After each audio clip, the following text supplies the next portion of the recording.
I, 25, female, have spent pretty much my entire life living with my disabled mother, dedicating myself to helping take care of her. 12 years ago, a terrible tragedy struck my family that changed everything. My mom, dad, and older brother were involved in a devastating car accident caused by a drunk driver. The crash was catastrophic, leaving my family forever altered. In an instant, I lost my older brother, a person I had grown up with, shared memories with, and looked up to. He died instantly in the accident. At the same time, my mother was critically injured. She suffered severe nerve damage in her legs, and in the aftermath, doctors had no choice but to amputate them in order to save her life. My father also sustained serious rib cage injuries that required not one, but two major surgeries. We were incredibly lucky that despite the severity of his injuries, he pulled through and survived. While his physical injuries eventually healed, the emotional scars from losing a son and witnessing the toll the accident took on my mom lingered deeply. This accident shattered the life my family once knew. I carry a deep sense of guilt over the accident, and it has haunted me for years. You see, that evening, I was staying at my grandparents' house, and my family was on their way to pick me up. The weather that night was terrible. It was raining heavily, and under normal circumstances, they would have waited until the next day when the conditions were safer. But I was a stubborn child at the time, and I couldn't bear the thought of staying away from home for one night. I insisted, maybe even begged for my parents to come and get me. I just wanted to be back in my own space with my family. In retrospect, I realize how much my insistence set things in motion. If I hadn't been so adamant, if I had just been patient and stayed with my grandparents for one more night, maybe none of this would have happened. My parents likely would have waited for the storm to pass and come for me the next day when the roads were dry and the danger was far less. My brother, who I imagine just wanted to tag along to see our grandparents, probably wouldn't have been with them either. Instead, because of me, they ventured out of the house. I keep thinking over and over that if I hadn't been so selfish, so determined to get my way, the accident wouldn't have happened. My brother wouldn't have lost his life. My mother wouldn't have been left with permanent injuries and trauma of nearly dying herself. My dad wouldn't have had to endure surgeries and the emotional scars of losing a son. I know logically that I wasn't the one behind the wheel and that the drunk driver is ultimately responsible, but in my heart, I can't help but blame myself. If I hadn't been so insistent, maybe my family wouldn't have been on that road at that time. I replay that decision in my mind all the time, wishing I could take it back, wishing I could change the outcome. The weight of that guilt has been incredibly hard to carry, even though I know deep down that I was just a child back then, unable to foresee the consequences. Aside from my own struggles with guilt, my mom also seemed to blame me, at least in part, for my brother's death. It was something that always lingered between us, unspoken yet palpable. What made it even more painful was that she seemed to dwell more on losing my brother than on her own disability. In fact, even after the accident, she would talk about him as if he was still alive. It was like she never truly accepted that he was gone. My mom has even kept his room exactly the way he left it. It's been untouched for 8 years now, frozen in time, as though she expects him to walk through the door any day. At first, I didn't know what to make of it, but over time, it did start to feel eerie, almost like she was living in a parallel reality where the accident never took him away. My dad and I both noticed how strange it was, and it became a source of tension in our family. My dad tried to be supportive, but my mom's refusal to move on from the past made it difficult for him. She couldn't stop talking about the accident or my brother, and it seemed like every conversation circled back to the grief and the loss, almost like she was trapped in that moment in time. This strain ultimately led to my parents' divorce. To clarify, my dad isn't a bad person at all. In fact, he deeply loved my mom, and I know he tried his best to support her through her pain, but my mom was so consumed by her grief that it became impossible for him to stay. Everything in our lives started revolving around what we had lost instead of what we still had. My dad left my mom to get some peace and healing, but he continued to have a relationship with me. As for me, I've stayed in close contact with my dad, even though he moved to another city after the divorce. We still talk regularly and I visit him when I can, but I continue to live with my mom despite the fact that I'm 25 years old now, with a good paying job that could easily allow me to move out on my own. Truth is, my mom has become incredibly dependent on me over the years. She insists that I stay with her, that I help take care of her, and though I know I'm an adult who has every right to live my own life, the thought of leaving her feels impossible. I worry about how she would cope without me, whether she'd be okay emotionally or physically. There's this part of me that feels like I'm still that same child who insisted on being picked up that night as if I owe her this care and devotion because of what happened. So I've stayed in this house, the same house I grew up in for all 25 years of my life. Even though I could move out and start a new chapter for myself, the thought of doing so feels like abandoning her. And I can't shake the sense of responsibility that keeps me rooted here. After the divorce, my mom eventually met my stepdad, Jerry. Jerry has been incredibly supportive of my mom, understanding her grief in a way that my dad, for whatever reason, couldn't. He never asks her to move on or stop talking about my brother, so in some ways, I guess things worked out for the best for my mom. Last year, my mom and Jerry got married, and soon after, she discovered she was pregnant with his child. After all the years of grief and sadness, this news felt like a breath of fresh air for all of us, especially for my mom. It was the first time in a long time I saw her truly excited and somewhat distracted from the sorrow that had consumed her since the accident. She began to shift her focus, and instead of dwelling on the past, she became excited about the future, about the baby. We immediately got busy preparing for the baby's arrival, and together we worked on setting up the nursery and choosing the perfect furniture, colors, and decorations. My mom seemed like a different person during this time, lighter, more happy, and filled with the anticipation of a new life. We went shopping for all the baby essentials, picking out clothes, bottles, diapers, everything the little one would need. It was a lot of work, but seeing her so delighted made it worth every bit of effort. Throughout the pregnancy, I took on the role of her primary helper. I drove her to every ultrasound appointment, keeping track of her doctor's visits to make sure everything was going smoothly. I handled the groceries, did the cleaning, and cooked meals, not just for her, but for Jerry as well. Since I worked from home, I was able to manage my job while also taking care of these things, and I didn't mind. To me, this was what the family did for one another, and it felt natural to take on these responsibilities without hesitation or complaint. I genuinely believe that this was my place, to be there for my mom and Jerry, helping them in any way I could. After everything my mom had gone through, I wanted to make this time as easy and joyful for her as possible. I felt like I was helping to create a positive environment for her during this important phase of her life, and I was happy to be a part of that. But everything changed once my half-brother was born. In the moments leading up to his birth, there was so much joy and excitement, but once he arrived, it was like a switch flipped in my mom. She became a completely different person almost overnight. All the gratitude, the closeness we had shared during her pregnancy seemed to vanish. Instead of feeling included in this new chapter of our lives, I suddenly felt pushed aside.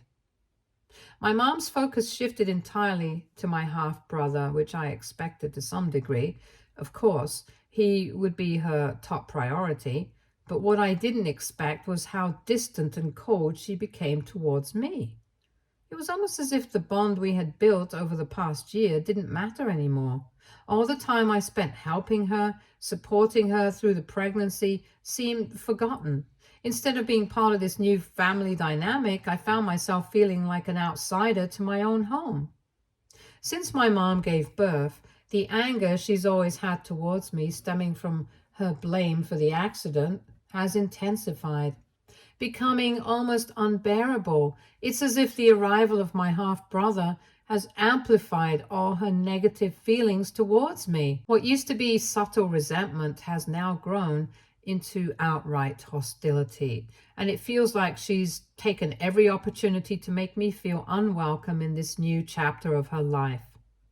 For example, she refused to let me hold the baby after he was born. Anytime I tried to offer help, whether it was to give her a break or simply to bond with my half brother, she shut me down. I remember one night the baby woke up crying, and because my mom was still asleep, I didn't want to disturb her. I thought I was doing something kind by soothing the baby myself, holding him in my arms and trying to calm him down. But then my mom woke up and saw me holding the baby. She completely lost it. She started yelling at me, saying things like I had no right to be anywhere near the baby, let alone talk to him, and how I might be unlucky for her child. Her words cut deeply, and I felt utterly blindsided. Another time we were in the car together. I was driving while my mom sat in the back seat with the baby. He was fussy and wouldn't stop crying. So I tried to talk to him, hoping to distract him and calm him down. But instead of appreciating the gesture, my mom snapped at me.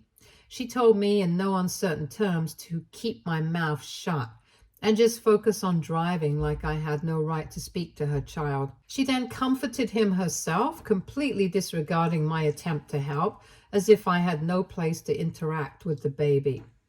These incidents weren't isolated.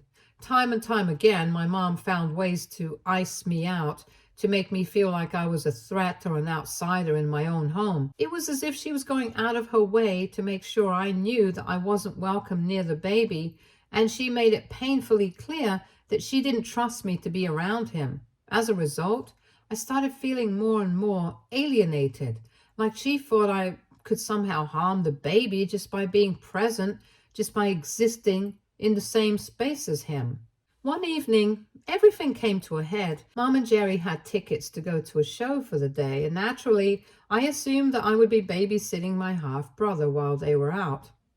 I'm his big sister, and it made sense that I'd be trusted to take care of him for a few hours.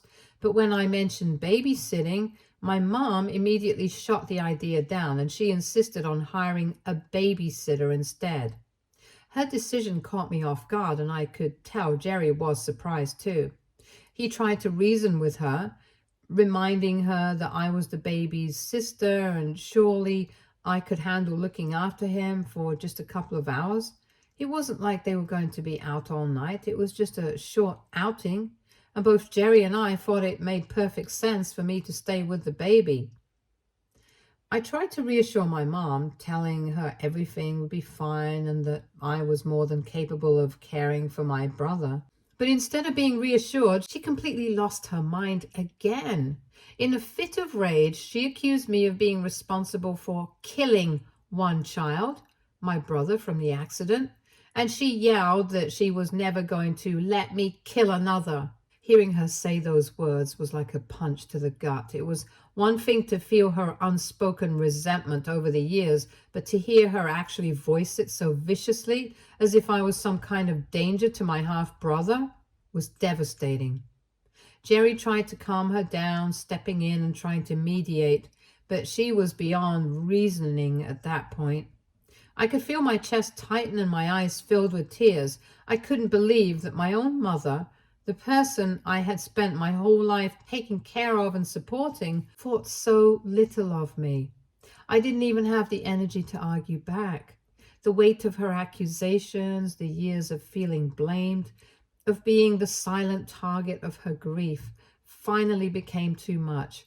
She had confirmed what I had always feared, that she saw me as a killer, that she believed I was somehow responsible for my older brother's death. And now She had extended that blame to my half-brother, acting as if I was a threat to his life as well. To not make matters worse, Jerry asked me to go to my room and give my mom some space, and that is exactly what I did.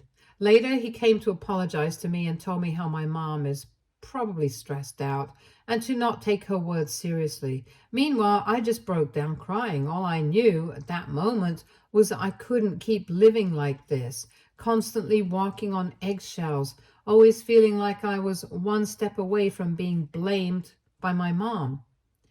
I loved my mom, but the weight of her anger, her grief, and her refusal to let go of the past was suffocating me. And for the first time, I began to wonder if staying with her, if continuing to live in this house, was really what was best for me anymore. After our argument, my mom and Jerry eventually left for the show and the babysitter arrived to look after my brother. I tried to calm down after everything that had happened, but I still felt emotionally drained. I was in my bed watching TV when about 2 hours later, there was a knock on my door. The babysitter looked worried and informed me that my brother seemed to have a fever. He was sweating a lot and seemed uncomfortable. The concern on her face made it clear that something wasn't right. She explained that she had already tried calling my mom and Jerry multiple times, but they weren't answering her calls, hoping they'd pick up for me. I tried calling them myself, but all my calls went straight to voicemail. My anxiety started to rise. I wasn't an expert when it comes to babies, and I certainly didn't want anything to happen to my brother, especially after what my mom had said earlier. The babysitter and I made a quick decision to take my brother to the hospital just to be on the safe side. We didn't want to risk waiting any longer, and it seemed like the right thing to do. We drove to the nearest hospital, my heart racing the entire time. I kept thinking about all the things that could go wrong and how my mom would react if anything happened to them. At the hospital, the doctor examined my brother and diagnosed him with a fever. Thankfully, the doctor reassured us that it was nothing too serious, but they emphasized that it was a good idea to have brought him in since we didn't know exactly what to do. Hearing that calmed my nerves a little, though I was still worried about how my mom would respond when she found out. I left several voicemails for both Jerry and my mom, telling them where we were and what the doctor had said. Despite being only a few hours away, they still weren't responding, and I couldn't understand why. They had told me that they would only be gone for 2 to 3 hours, but by now, almost 5 hours had passed and there was still no word from them. Finally, after what felt like an eternity, my phone started ringing nonstop. It was my mom and Jerry, and they had finally checked their phones. My mom's voice was filled with panic, and she sounded like she was on the verge of tears as I explained what had happened and what the doctor told us. I reassured her that everything was under control, that the doctor had said bringing my brother to the hospital was the right call and that he was going to be fine. I could hear the relief in Jerry's voice as he assured me that they were on their way to the hospital and would be there soon. Even though I knew I'd done the right thing, I couldn't help but feel anxious about how my mom would react when she saw me. After all the tension and the hurtful things she'd said earlier, I wasn't sure if she'd be thankful or if she'd somehow find a way to turn this against me. When my mom and Jerry arrived at the hospital, the doctor reassured her that my brother would be okay. However, she wasn't as relieved as I had hoped she would be. Instead, she looked furious, like she was forcing herself to hold back in front of others. Her eyes were cold, and I could tell she was biting her tongue, saving her anger for when we were alone. A little later, my mom asked me to follow her outside. I glanced at Jerry, feeling a wave of panic wash over me. He looked just as confused and worried as I was. Nevertheless, we both followed her outside, dreading what was about to happen. As soon as we stepped outside, my mom turned to face me. She tore into me, telling me that she couldn't trust me around my brother anymore and that somehow I must have done something to make him this unwell. Jerry, trying to be the voice of reason, pointed out that the babysitter had been with the baby the whole time, and the fever could have come from anywhere. But my mom didn't care. She cut him off and kept hurling accusations at me, calling me bad luck. But then she went even further, saying things that I was a shameful mistake, words I never thought I'd hear from my own mother. She said she regretted ever giving birth to me, that I was the devil's pawn, and wherever I went, people died around me. The sheer hatred in her voice was shocking, and my mind went numb from the pain of hearing those words. She even said she wished every day that I had died instead of my brother in that accident. Jerry, clearly struggling to comprehend what was happening, tried to calm her down, but it was too late. All the years of guilt, resentment, and trying to make it up to her just came boiling to the surface. I lost it on my mom. I told her straight out I knew she blamed me for the accident, that I wasn't stupid or oblivious to her constant coldness and the way she had treated me all these years. I had spent my entire life doing everything I could to make her life easier, to somehow repay a debt I never owed in the first place. But I was done. I couldn't take it anymore. I pointed out that I miss my brother too, every day. His death was a tragedy that broke all of us, not just her. But I wasn't going to keep letting her walk all over me, treating me like a scapegoat for something that wasn't my fault. I loved my half-brother deeply, but if she genuinely believed that I was a danger to him, then what was the point of me staying any longer? If she saw me as a threat, if she thought I was cursed, then there was no place for me in that house anymore. I didn't even wait to see what she had to say in response and simply left. I could hear Jerry calling after me, trying to get me to come back, but I was beyond exhausted from the constant blaming game. Meanwhile, my mom kept screaming after me how she hoped to never see me again and that she wished that I would just be gone from her life. So that very night, I packed my bags and left, and I didn't know where else to go but to my dad's place. Thankfully, he was more than happy to have me. He welcomed me in with open arms, and for the first time in years, I felt like I could finally breathe. There was no tension, no accusations, no walking on eggshells. It was a relief. For the past 2 months, I've been living with my dad.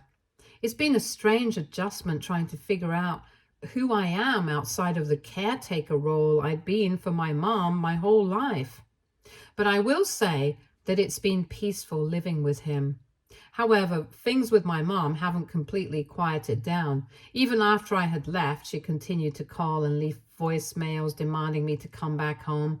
But here's the thing, not once in those messages has she even once apologized to me. She never acknowledges the hurtful things she has said to me and never admits that she has gone too far. Instead, in one voicemail sent to me last week, she even called me selfish for leaving her house and dumping all the household responsibilities on her. She said, I knew how she was disabled because of me, and now I just abandoned her. It is like she completely ignores all the pain and exhaustion I've been carrying around for years. In her mind, I have wronged her by leaving, and she sees my departure as just another betrayal. I think blocking her from everywhere is the only way I can protect myself from being dragged back into that toxic cycle again and again. I love my mom, but I can't go back to that life, not after everything she's put me through. AITA for cutting off contact with my mom. Update 1. It's been a month since my last update, and I have been going regularly for therapy. Thank you to everyone for your kind words. I realize now that the reason I let my mom blame me for so long was because I was just a child and I thought that kind of treatment from her was normal after the accident. However, after talking to my therapist, I've come to understand just how wrong it was for her to treat me that way. As a result, I plan on cutting ties with my mom. While I still feel immense guilt, I know I need to prioritize my own well-being and think of myself for once. For everyone asking why my dad didn't take me with him when he divorced my mom, please don't blame him. It was actually my decision to stay with her even after I turned 18. I had been so conditioned to prioritize her needs over mine that I didn't know any different. If it weren't for my half-brother being born, I probably would have continued catering to her, completely ignoring my own well-being. Jerry has kept in touch with me throughout all this, and even though none of this is his fault, he's apologized to me countless times and checked in on me regularly. Update 2. Okay, this is an update I never expected would happen, but here we are. I had been having a very peaceful 3 months after I had blocked my mom from everywhere, until yesterday when she showed up unannounced at my dad's place. She looked disheveled, her eyes red and swollen from crying. My dad didn't want to let her inside the house as he didn't trust her, so he asked her to stay on the porch and talk to me from there. I could tell something was seriously wrong by the way she was acting, and for a moment I wasn't sure what to expect. Then, through her tears, she explained what had happened that morning. Apparently, Jerry had taken my baby brother and left the house. She handed me a letter Jerry had written, and as I read it, my heart sank. Jerry had mentioned in detail about how exhausted he was by her erratic behavior. He wrote how he couldn't handle her treatment of him, me, or even the baby anymore. He described that her overprotectiveness towards the baby had crossed the line into obsession, and how it had become unbearable to live in that environment. He wrote about how he couldn't even sit and relax with his own child without her hovering over him constantly, making comments about all the things that could go wrong, as if disaster was waiting around every corner. The paranoia had consumed her, and he felt like he was living in constant fear, a fear she had projected onto everyone around her. But the part of the letter that shocked me the most was the end. Jerry explained that he believed my mom was no longer mentally stable enough to parent the baby. He felt that her grief over my brother's death had clouded her judgment and that she had never truly healed. He said that her inability to move past the accident had made her obsessive and even dangerous in her care of the baby. Jerry went on to say that he planned to file for divorce and fight for full custody of my brother because he believed it was the only way to ensure his safety and well-being. I was stunned. My mom, through her tears, started to beg me to help her. She kept saying she didn't know what to do and that she needed me to talk to Jerry to convince him that she wasn't dangerous. As much as I wanted to feel sympathy for her, all I could think about were the years of emotional abuse, the blame and the guilt she had piled onto me. Jerry was right. My mom wasn't in her right mind. So I informed Mom that as much as I sympathized with her, there was nothing that I could do. Upon hearing this, she tearfully began accusing me, saying she had lost 2 of her children and that it was all my fault. Before she could say anything else, my dad thankfully stepped in firmly, telling her to leave his property immediately. He warned her that if she ever showed up unannounced again, he'd have no choice but to call the police. I feel terrible for my mom, but at the same time, I understand why Jerry wanted to leave. I plan on talking to him next, and we'll be updating you soon. Update 3. I spoke with Jerry and he reiterated what he had written in the letter to my mom. He's witnessed firsthand the countless times she has treated me poorly and blamed me for the accident. He's genuinely concerned about how she will treat my baby brother in the future. After I left, he said Mom shifted all her obsessive attention to him and he couldn't continue living like that with her. He's currently looking for a new place to live, and my dad is even helping him out. Honestly, I don't blame Jerry at all for leaving my mom, and I hope, for my brother's sake, Jerry gets full custody of him during their divorce. Stay tuned for more stories from our girl relationships.